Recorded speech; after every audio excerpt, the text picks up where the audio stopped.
you know about the Her Biden tapes? Not a lot. You know what? I feel like I heard something and it just disappeared. This story got buried fast. On purpose. This news broke in within days. They broke the news about Joe Biden's cancer diagnosis. This was not an accident. It was strategic.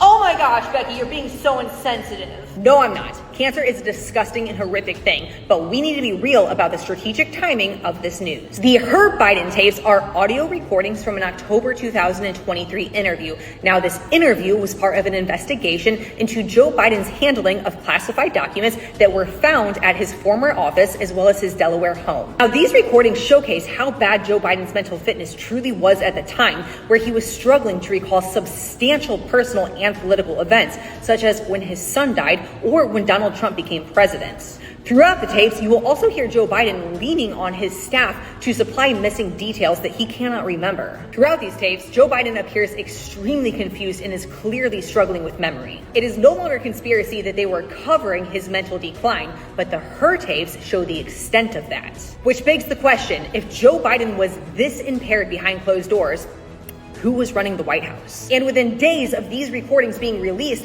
they then released the news of his cancer, rapidly shifting the narrative within the media from Biden was way worse than we thought and who was actually running the White House to Joe Biden is bravely battling cancer. And while the news of his cancer is indeed awful, we must acknowledge that this news could constitute as fraud against the public, a violation of constitutional duties, obstruction, or conspiracy. Which leads to the conclusion that this is potentially a historical scandal, that it wasn't conspiracy all along, that a silent coup was taking place. But don't you look over here, look over there, where they want you to look.